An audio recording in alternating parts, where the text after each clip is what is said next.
par demander au Seigneur son assistance. Notre Dieu, nous te remercions de ce que nous avons pu te glorifier, te magnifier. C'est tout ce que nous pouvons faire, puisque nous recevons tout de toi. Nous le recevons par la création et nous l'avons reçu par la rédemption. Maintenant, notre Dieu, nous voulons recevoir de ta part la parole. Et pour cela, je te demande, et nous te demandons, que je sois ton instrument et rien d'autre. Au nom du Seigneur Jésus, Amen. Alors, vous savez que nous sommes engagés dans un parcours qui s'achève aujourd'hui sur la constitution de l'homme et ce en quoi ça a des effets, et il est bon de la connaître pour notre salut, pour apprécier notre salut. Je rappelle brièvement qu'une première partie a présenté la nature de l'homme. Est-ce que notre frère Sergio peut projeter la première des deux diapos ? L'homme est donc, selon les Écritures, je ne peux pas vous refaire la démonstration, composé de 3 parties, mais depuis la chute, la partie, dirons-nous, principale, celle qui devait dominer, elle est morte. Pour simplifier, hein. En fait, elle est aussi sous l'influence de la puissance de Satan, de l'esprit de ce monde. Il y a l'âme, nous avons décrit ses capacités, c'est là ce que nous connaissons bien. L'intelligence d'abord, les émotions, les sentiments, la volonté, et enfin il y a le corps, notre, on va dire, enveloppe extérieure. Et nous avons vu donc que la chute a rompu, a provoqué la mort spirituelle. Ce n'est pas seulement, vous allez le voir, une coupure avec Dieu qui va être représentée dans le premier schéma, mais c'est aussi une mort intérieure et donc une insensibilité complète à ce qu'est Dieu, à ce qu'il désire, et ainsi de suite. Ça s'allume pas là-haut, si ? C'est allumé, c'est juste que je trouve plus le document. Ah mince. Bon, enfin, vous imaginez 3 cercles concentriques. Celui du milieu, il était hachuré en noir pour montrer la mort. Et puis celui qui est intermédiaire, notre âme, j'avais dessiné dedans un trône. Et j'avais mis sur ce trône, moi.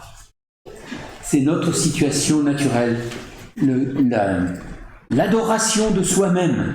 Rappelez, vous ne mourrez pas, dit le serpent, mais vous serez comme des dieux, connaissant le bien et le mal. Il s'agissait donc d'usurper la place de Dieu, de se placer comme Dieu pour soi-même.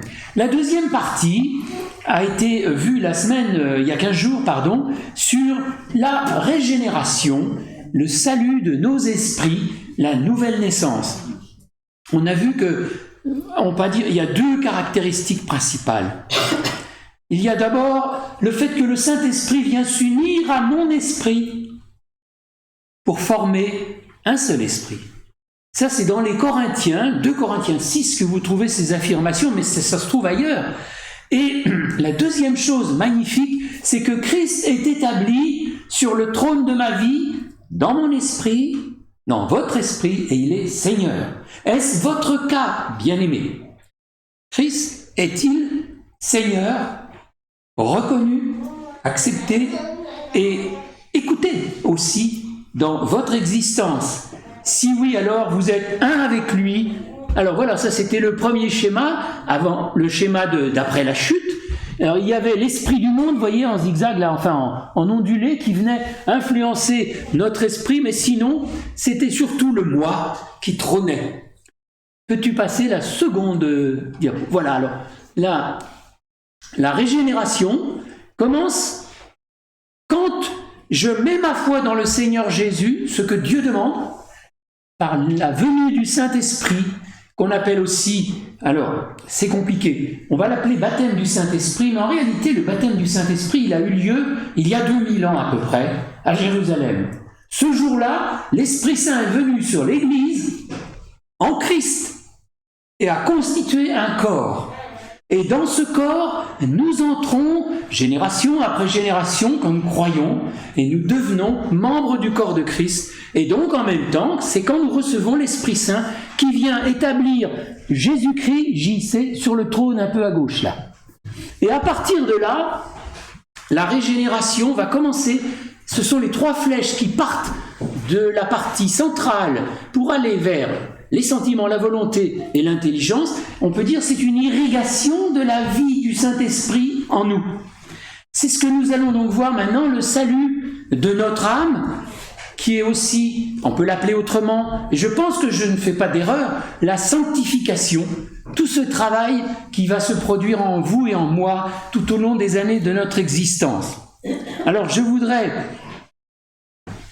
mettre devant vos yeux un passage auquel nous allons souvent revenir ce matin, 1 Thessaloniciens 4, verset 3, et puis je mettrai...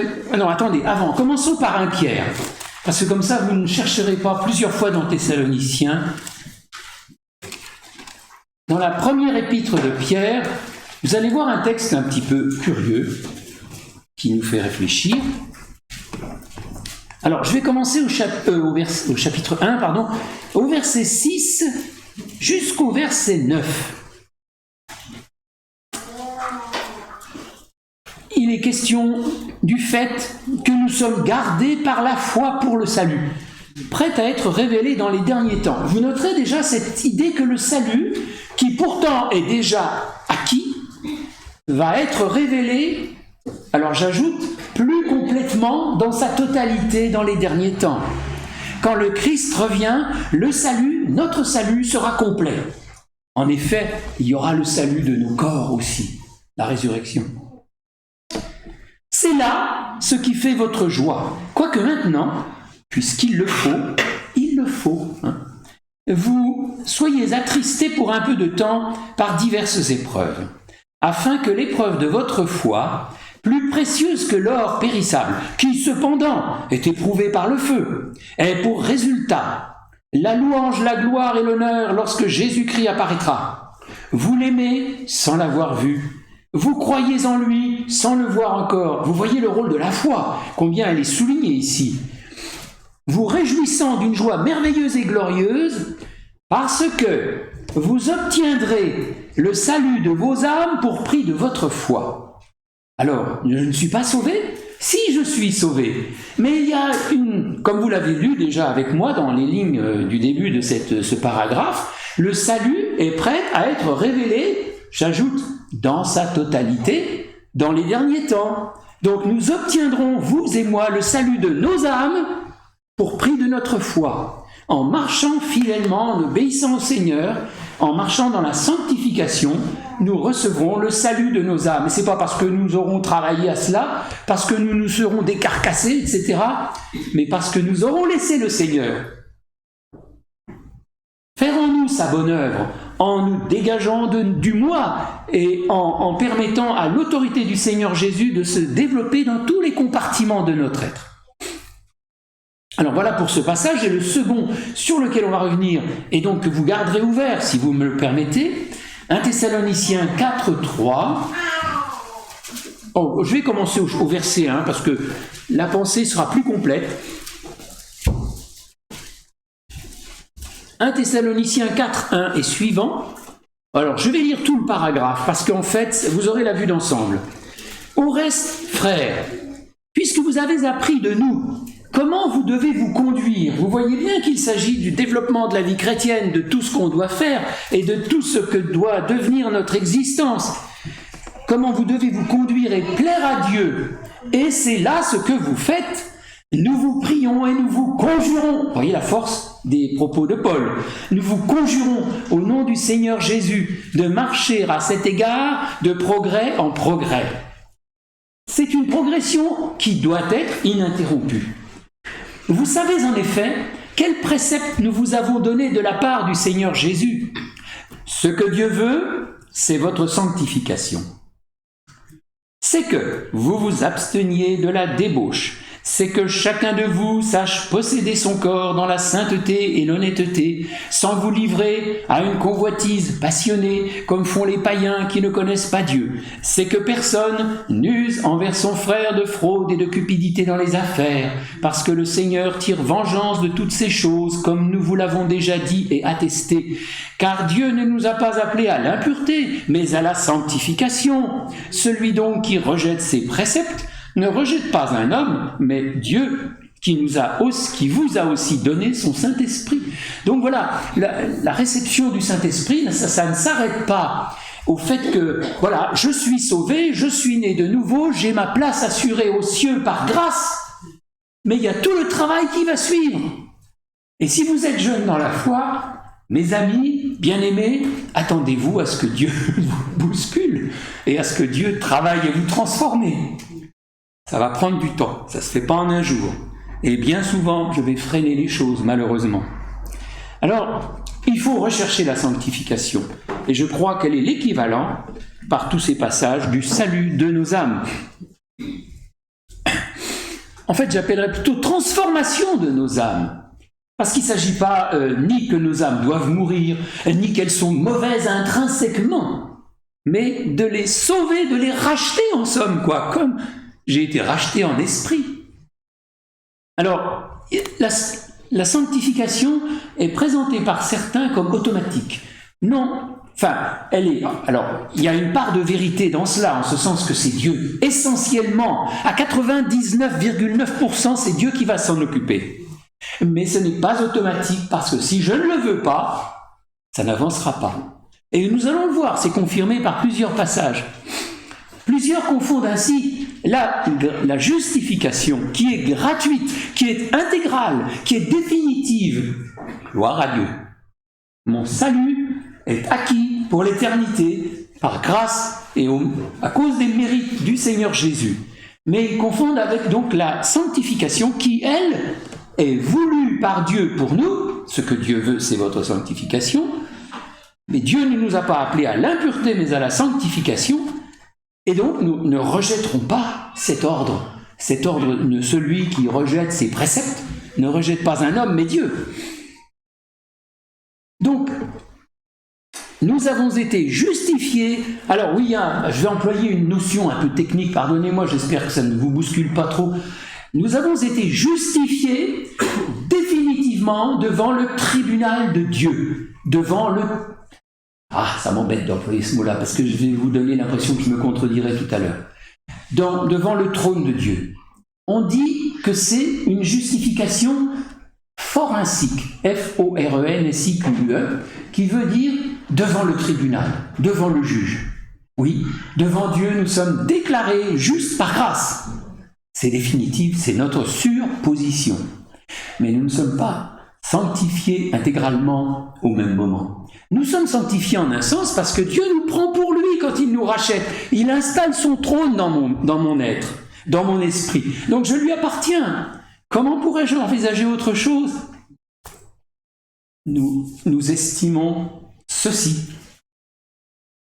Car l'amour de Christ nous presse, parce que nous estimons ceci, que si un seul est mort pour tous, tous donc sont morts, afin qu'ils ne vivent plus pour eux-mêmes, mais pour celui qui est mort et ressuscité pour eux. 2 Corinthiens 5. Alors, lisons encore 2 passages. Hébreux 12, 14. Ne perdez pas un Thessalonicien, parce que vous allez voir, on y reviendra fréquemment. Hébreux 12, 14. Regardez comment c'est fort. Et ça peut nous troubler quelque peu. Recherchez, et vous savez combien l'épître aux Hébreux nous secoue. Quand vous la lisez, par moments vous tremblez. Recherchez la paix avec tous et la sanctification, sans laquelle personne ne verra le Seigneur. Alors, vous voyez qu'il la faut, il faut la poursuivre, il faut la rechercher. Mais lisez juste après, veillez à ce que personne ne se prive de la grâce de Dieu. La sanctification est par grâce aussi. Parce que sans la grâce de Dieu, je ne peux pas me sanctifier. Je peux le vouloir. Et c'est ce qu'on me demande, c'est ce que Dieu me demande. Mais je ne peux pas, je n'ai pas la force. résister au péché, toutes ces choses, il faut que le Seigneur m'aide. Et puis vous avez 2 Corinthiens 7, 1.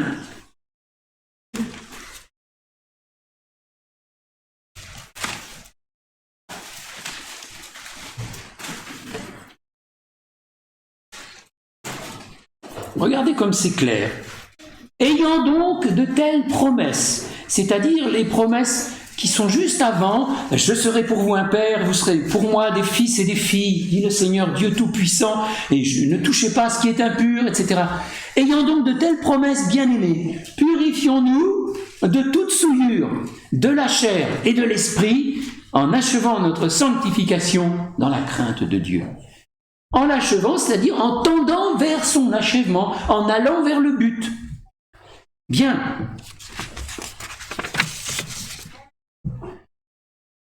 J'ai montré, en lisant 1 Thessaloniciens 4, que nous pouvons, en un sens, avec de grands risques, refuser la sanctification.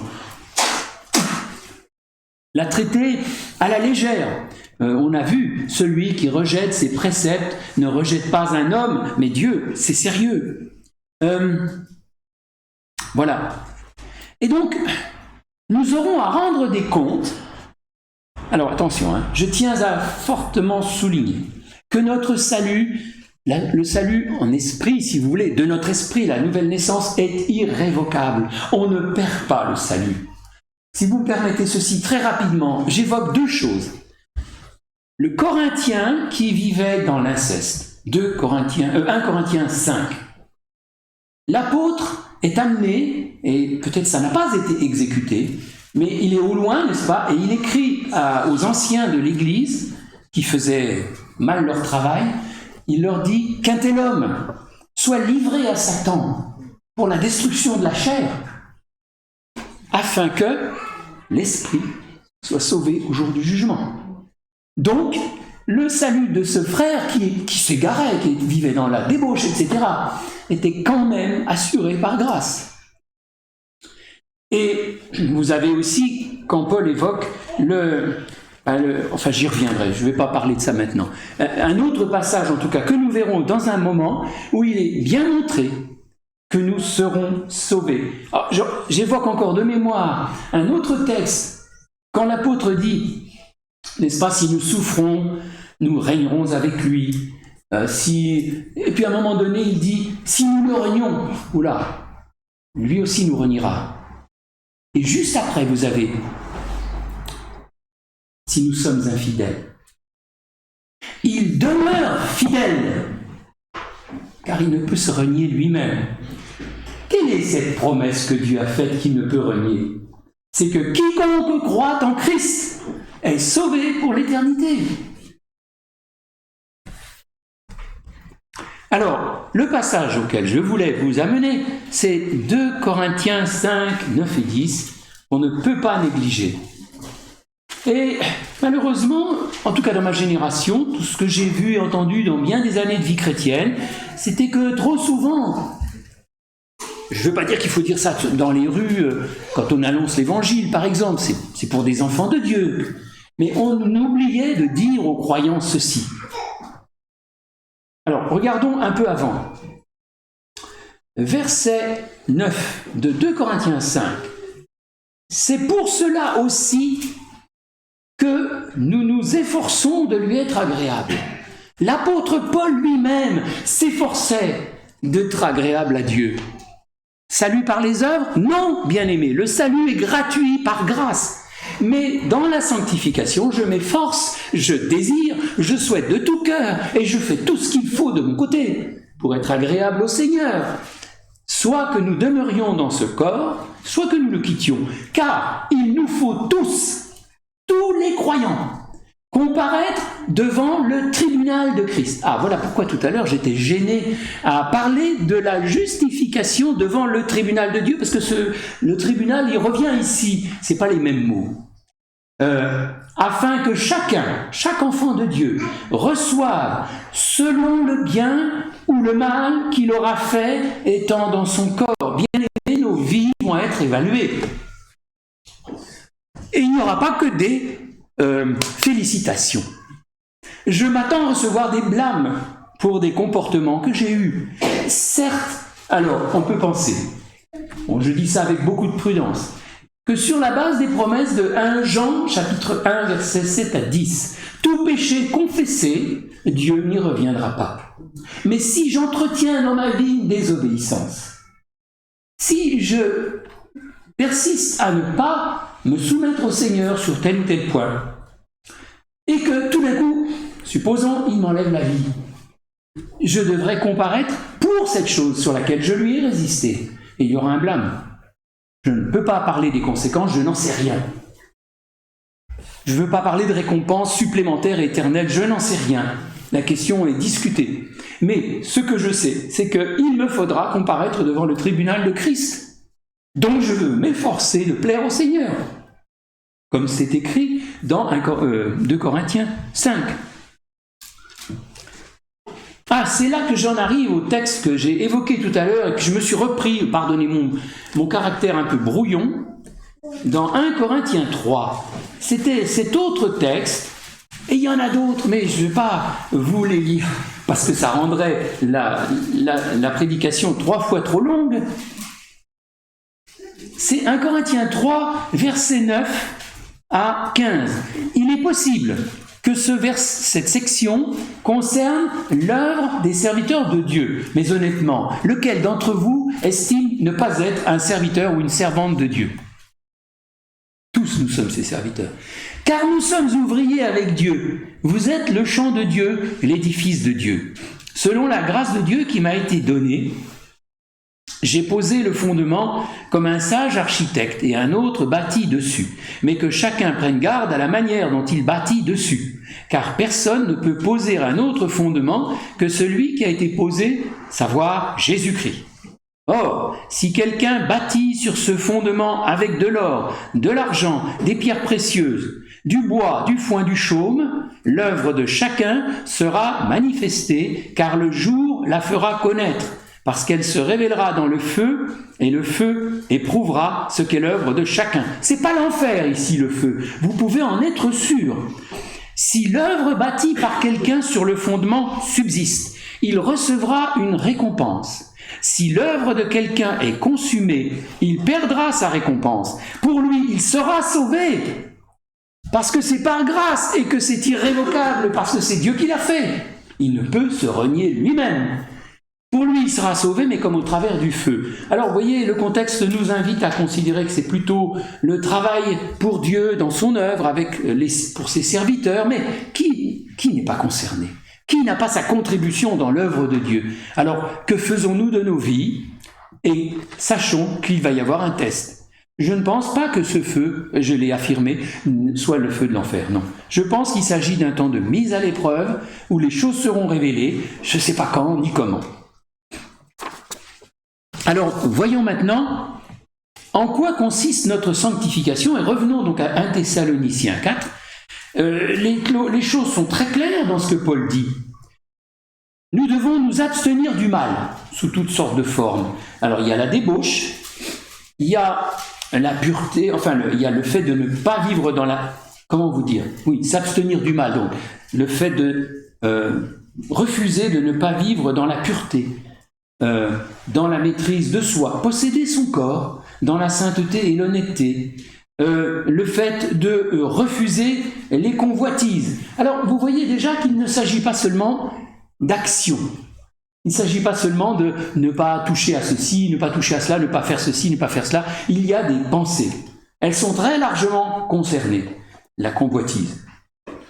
Que personne n'use envers son frère de fraude et de cupidité dans les affaires. Alors, vous voyez, il y a la fraude, ce qui est le vol, quoi, carrément. Donc là, on n'a pas de doute, c'est un péché. Mais la cupidité, n'est-ce pas présent dans mon cœur? Bien souvent, cette cupidité qui ramène tout à mon intérêt, etc.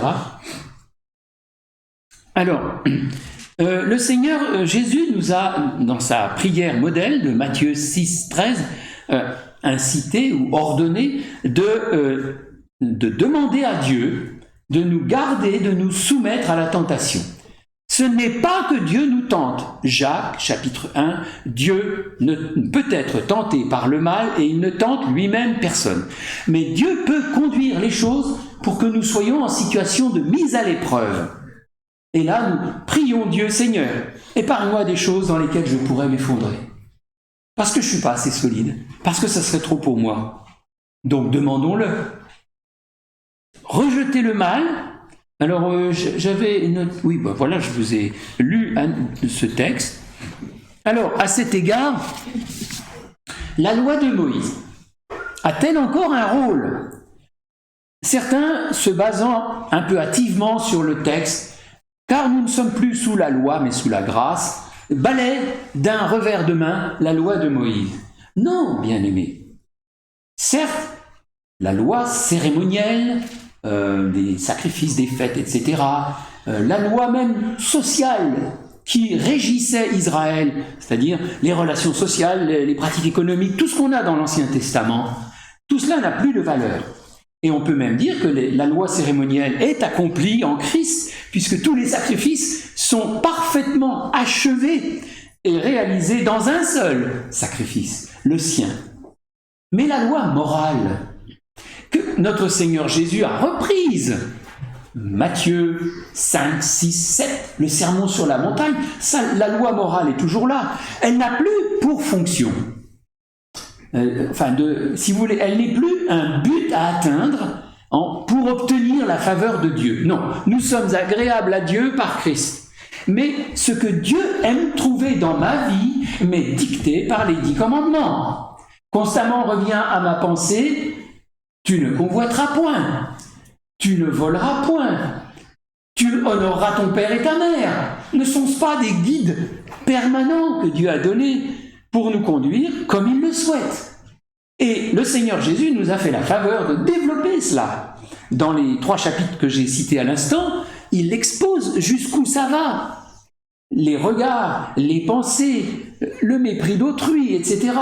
Que la loi, les 10 commandements ne disent pas clairement quelque part, tu ne penseras pas avec mépris en ce qui concerne ton prochain. C'est pas dit, mais le Seigneur Jésus l'a montré. Si tu dis à ton frère Raka, c'est comme si tu l'avais tué. Donc, la loi morale est là et nous nous inspirons. Alors, pas seulement des 10 commandements, parce qu'en fait, en réalité, même dans la loi cérémonielle et dans la loi sociale d'Israël, il y a des bénédictions. Non pas pour être juste, parce que ça nous le sommes déjà. Non pas pour être sauvés, parce que ça nous le sommes déjà. Mais pour faire ce qui plaît à Dieu. Comment traiter un subordonné? Vous avez toutes les lois sur les esclaves. Eh bien, ça nous montre quel respect nous devons avoir pour le pauvre, pour le faible, pour celui qui est sous nos ordres, etc., etc. Je n'ai pas le temps de développer. Je pense à Éphésiens 4, j'ai écrit même Éphésiens 4, versets 25 à 32. C'est la même chose en gros que à Thessaloniciens 4. Ça prend d'autres angles d'attaque, si vous voulez, d'autres angles de lecture. C'est pourquoi renoncer au mensonge. Alors là, j'ai quelque chose d'extrêmement puissant. Combien de fois, pour me tirer d'une situation embarrassante, pour camoufler un fait, j'ai la tentation et même la tendance à mentir. Eh bien, renoncer au mensonge. Seigneur, je renonce au mensonge. Donne-moi ta grâce, fortifie-moi. Mais ça, c'est un rappel à l'ordre. C'est pourquoi renoncer au mensonge et que chacun de vous parle selon la vérité à son prochain. Alors, par ailleurs, certains vont bondir sur ce texte en disant « alors il faut dire à chacun ces 4 vérités ». Vous voyez ce que je veux dire? Dans notre langue, les 4 vérités, c'est squelébus. Et c'est brutal. Non, c'est pas ainsi qu'on traite les saints. L'Écriture nous le dit par ailleurs. Ayez plein de courtoisie, ayez de la douceur, ayez de la sagesse, de la délicatesse. Et regardez d'abord à votre propre faute avant d'enlever la paille de l'œil d'autrui. Car nous sommes membres les uns des autres. Si vous vous mettez en colère, ne péchez point. Alors le texte dit littéralement « mettez-vous en colère et ne péchez point ». Donc il y aurait des cas, je ne vais pas me l'appliquer parce que ça serait trop facile pour moi de justifier mes colères qui sont fréquentes. Mais que le soleil ne se couche pas sur votre colère. C'est-à-dire qu'on ne doit pas laisser ça fermenter en tout cas. On doit régler les choses. Ne donnez pas accès au diable. Que celui qui dérobait ne dérobe plus, mais plutôt qu'il travaille. Alors vous voyez combien, là aussi la sanctification, elle passe par une vie de travail, par du sérieux dans son travail, etc. Alors vous avez plein de textes qui vous le disent, qu'il faut être sérieux dans son travail, qu'il faut obéir à son patron, qu'il faut bien traiter ses inférieurs, enfin ses subordonnés, etc. Je ne ferai pas plus long, mais plus encore que tout cela, qui sont des gestes et des faits. Le Seigneur veut nous transformer à l'image de Christ. Le plus profond dans la sanctification, ce sont les motivations profondes. Ce sont les buts que je poursuis. C'est l'idéal que je me suis fixé quant à ma vie. Et là, vous avez Philippiens 2. 3. Non, c'est 2. Verset 5. Ayez en vous les sentiments qui étaient en Jésus-Christ. Je ne les ai pas. Naturellement, je ne les ai pas. Tout mon être est orgueil, ambition, mépris d'autrui. Et ça revient constamment chez moi. En tout cas, je n'ai pas commencé chez vous. Mais ayez en vous les sentiments qui étaient en Jésus-Christ. Je dois les rechercher. Et pour cela, je lis la parole de Dieu. Je m'imprègne de la mentalité du Christ et de la mentalité du Père, qui est la même. Ayez en vous les sentiments qui étaient en Jésus-Christ, existant en forme de Dieu. Il n'a point regardé son être égal avec Dieu comme une proie à arracher, mais il s'est dépouillé lui-même. En prenant une forme de serviteur, en devenant semblable aux hommes, et il a paru comme un vrai homme, et il s'est humilié lui-même, se rendant obéissant jusqu'à la mort, même jusqu'à la mort de la croix. Je m'arrête là, parce que le reste c'est la gloire. Lui là, nous l'aurons. Voilà ce que Dieu veut faire en nous, nous transformer dans notre caractère. Alors bien aimé, qu'on ne nous entende plus dire « Je suis comme ça, il faut me prendre comme je suis » ou « Je ne changerai pas, personne ne me changera ». C'est une honte d'exhiber ses défauts comme des sujets de fierté en disant « J'y tiens, c'est ma gloire d'être un mauvais caractère ». Vraiment, parce qu'on ne le dit pas aussi fort, mais on le pense parfois. Hein? Je suis comme ça, on ne me changera pas. Si Dieu peut vous changer, Dieu peut vous changer. Regardez ce qu'il a fait de l'apôtre Paul, qui était violent. Et ceci, ça s'appelle, si vous voulez, le travail de dépouillement. Le dépouillement. Le dépouillement, c'est pas seulement de ne pas avoir d'argent ou de renoncer à des biens terrestres, etc. Mais c'est se dépouiller de ce qui est tellement moi, de ce qui est tellement le moi, avec son arrogance, avec son nombrilisme, avec son égocentrisme ravageur. J'ai souvent employé, je ne suis pas le seul, employé l'image du fait que l'homme naturel est un trou noir, comme il y en a dans l'univers, c'est-à-dire une structure qui absorbe tout et détruit tout. C'est ça l'être humain. Il détruit tout ce qu'il touche, s'il n'est pas régénéré, bien entendu. Alors, j'aimerais dire encore un mot sur le fait que je refuse, et je vais refuser de plus en plus clairement d'être Dieu pour moi-même. C'est-à-dire qu'on m'apporte une admiration, une reconnaissance, ou bien de l'honneur. Et je mérite bien ça quand même. Évidemment, un papa ne peut pas laisser faire n'importe quoi à ses enfants, il va les corriger, les éduquer, mais le but, ce n'est pas d'être honoré comme père, c'est de façonner les enfants, de les préparer à recevoir Christ et d'être changés à l'image de Christ. Refuser d'être Dieu pour soi-même, et pourtant c'est la tentation permanente depuis notre mère Ève. On entend dans certains milieux des gens insister beaucoup sur la valeur que j'ai aux yeux de Dieu. Honnêtement, je crois que non. Tout le corps, des pieds à la tête, n'est qu'un ensemble de plaies, décrit le prophète. Toute notre justice est un vêtement souillé. Non, nous n'avons pas de valeur aux yeux de Dieu. Enfin, oui et non, si vous voulez, mais Dieu ne nous admire pas. Non, si nous avons de la valeur, c'est que Dieu a investi la grâce en son Fils, en nous. Et là, il tient à nous changer, à l'image de celui qui est infiniment précieux, qui est merveilleux, qui le glorifie, son bien-aimé. Et puis, la sanctification, donc, c'est aussi ce fait que, bien souvent, et je pense qu'il n'y a pas que l'apôtre Paul dans 2 Corinthiens, chapitre, on va dire chapitre 1, pour ne pas lire trop de passages, il n'y a pas que l'apôtre Paul à qui peuvent s'appliquer ces lignes que nous allons parcourir maintenant. 2 Corinthiens 1, versets 3 à 11, c'est un peu long, mais bon. Béni soit Dieu, le Père de notre Seigneur Jésus-Christ, le Père des miséricordes et le Dieu de toute consolation, qui nous console dans toutes nos afflictions, afin que par la consolation dont nous sommes l'objet de la part de Dieu, nous puissions consoler ceux qui se trouvent dans l'affliction. Car de même que les souffrances de Christ abondent en nous, de même notre consolation abonde par Christ. Si nous sommes affligés, c'est pour votre consolation. Je vais m'arrêter là. C'est vrai pour nous tous.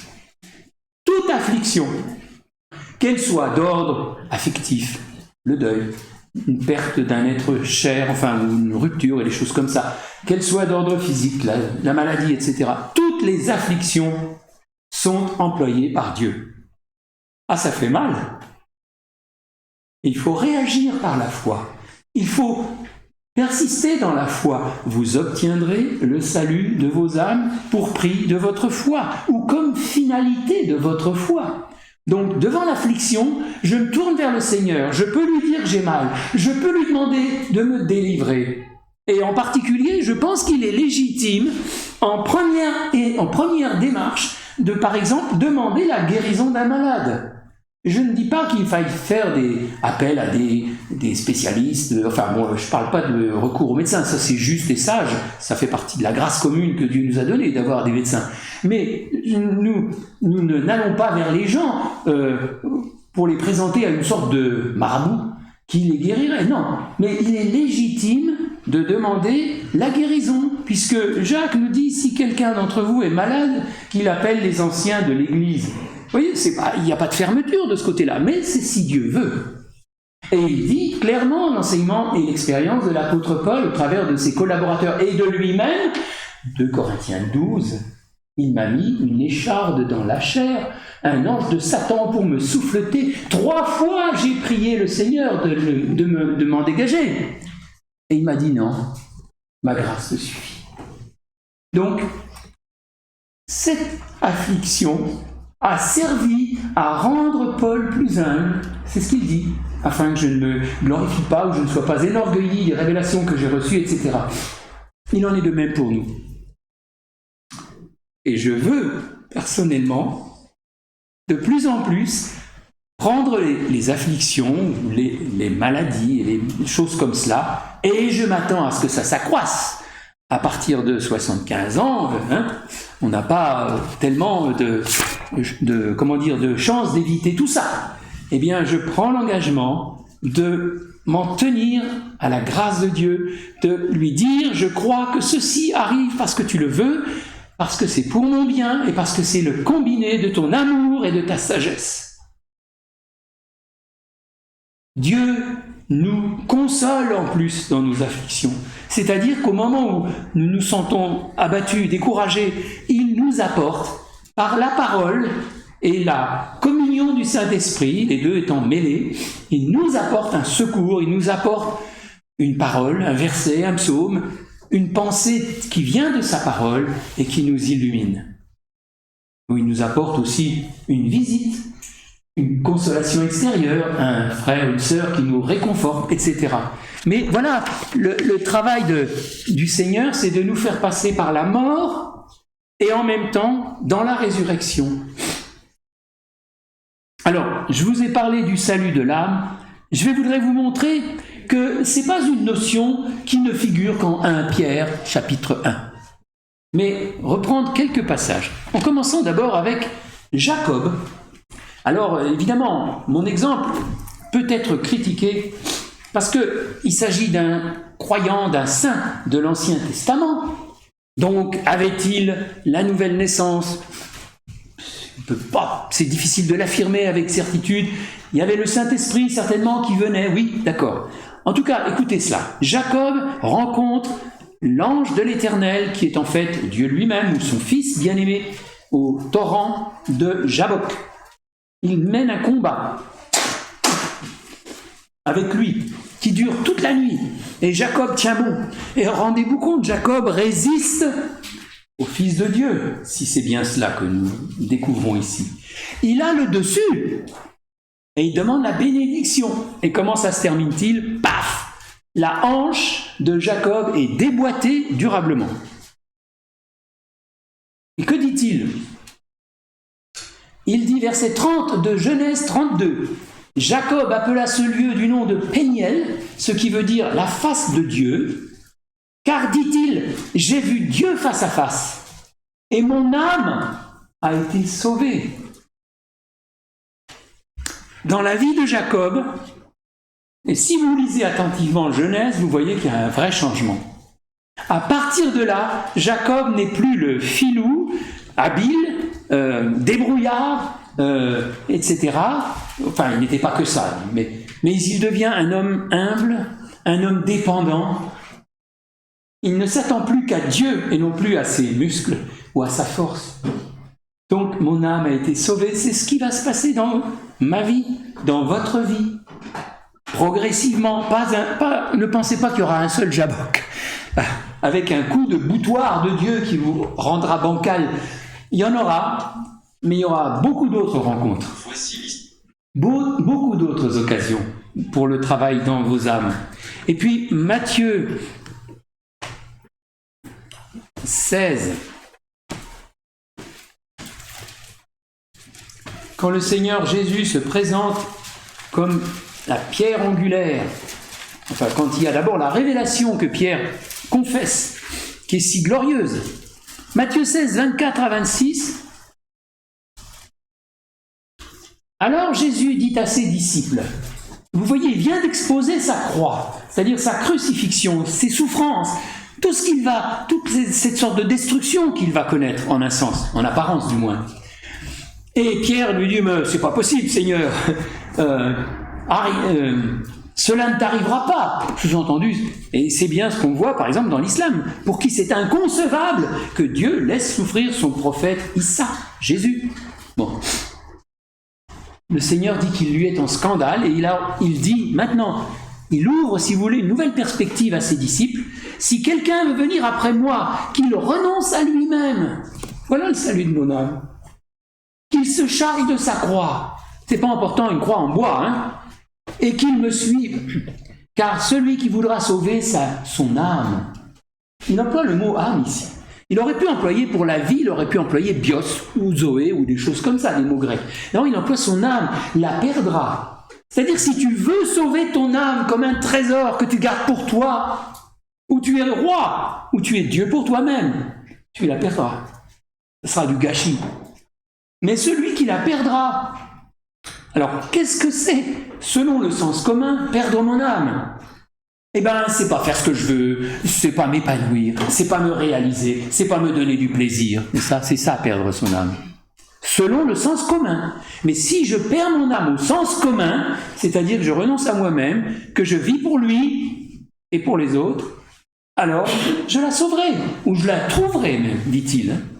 Vous voyez, le salut de notre âme, et il y a d'autres passages, hein, je ne vous les lis pas. Bien. Alors, le rôle de notre foi est essentiel. C'est pour la réalisation complète de notre foi que nos âmes seront sauvées. Et c'est le travail du Saint-Esprit avec la parole de Dieu. Constamment. De plus en plus, avec les années, je trouve que le Seigneur insiste sur le rôle de la parole de Dieu, qu'on ne saurait sous-estimer, qu'on ne saurait négliger et qu'on doit prendre au sérieux. Pour conclure, avant de vous dire 2 mots sur le corps, quand même. Romains 8, verset 28. En fait, ça fait presque transition avec ce qui était dans mon plan, la 4e partie sur le salut de notre corps. Romains 8, 28.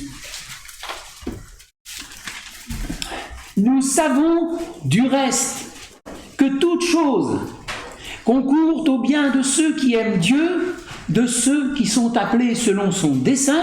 Et son dessein, c'est quoi? C'est qu'ils sont prédestinés à être semblables à l'image de son Fils, afin que son Fils soit le premier-né de beaucoup de frères. Que vous soyez, que je sois, que nous soyons transformés, non pas extérieurement.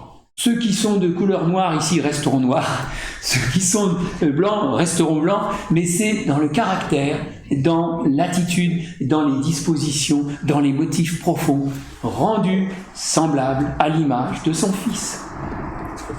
Quant au corps, premièrement, il faut affirmer, parce que ce n'est pas toujours clair, que tous les morts ressusciteront. Je vous lis un seul passage, mais vous saurez trouver les autres. Tous les morts ressusciteront. Ah là là, j'avais encore autre chose à dire. J'avais autre chose à dire, c'est que, oui, l'instrument du discernement de ce qui se passe en moi, ce n'est pas la psychanalyse, ce n'est pas le recours à un psychologue, etc. Je ne dis pas qu'il ne faut jamais aller voir un psychologue. Moi, j'y crois de moins en moins. N'en ayant pas fait l'expérience personnelle, mais en ayant vu les dégâts que ça peut faire, je crois que c'est en nous exposant à la parole de Dieu qui, selon Hébreux 4, 12, est une épée tranchante à 2 tranchants qui est capable de séparer les jointures et les moelles, l'esprit, l'âme et l'esprit, et qui met à jour, si vous voulez, ou expose les motivations cachées du cœur. Voilà l'instrument qui agit en moi. Lisez la Bible, lisez votre Bible, lisez-la tous les jours et prêchez-la dans l'Église, ce qui est fait. C'est d'ailleurs un signe intéressant que vos lectures d'un chapitre chaque dimanche, c'est une bénédiction, même si vous ne ressentez rien. Mais la parole de Dieu s'imprègne en vous. Alors, je disais donc que pour ce qui est du corps, tous les morts ressusciteront. C'est affirmé, alors où est-ce que je l'avais relevé? Wow. Pardonnez-moi, tous les morts ressuscitent, acte 24, 15.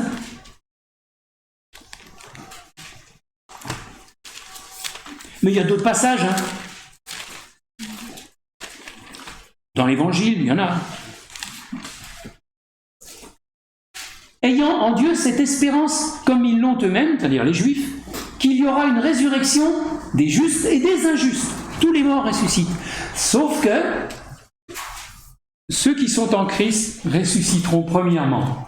1 Corinthiens 15 et en d'autres passages aussi. Nous ressusciterons premièrement, c'est pourquoi le Seigneur Jésus a parlé de la première résurrection. Nous serons ressuscités avant l'ensemble des morts. Ce sera une résurrection pour la vie. Ce sera une résurrection glorieuse. Ce sera pour être toujours avec Christ. Ce sera pour être l'épouse de Christ, environnée de sa gloire et connaître les délices d'une présence de Dieu infinie, éternelle, et de sa lumière et de tout ce qui est décrit dans l'Apocalypse.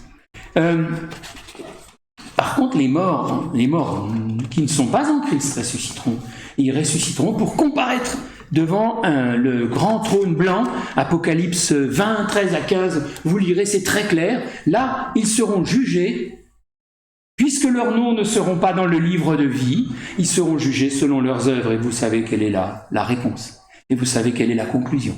Il n'y en a qu'une. C'est l'éternité, loin de Dieu, dans les tourments de la géhenne. Deuxièmement, avec quel corps? Lisez attentivement 1 Corinthiens 15, comparez avec les évangiles, où vous avez la description du Seigneur ressuscité. Bon, il n'y a pas grand-chose, mais il y a quand même suffisamment d'éléments. Dans 1 Corinthiens 15, il nous dit, tel... je vais vous lire ce verset clé, parce qu'il est tellement important. 1 Corinthiens 15,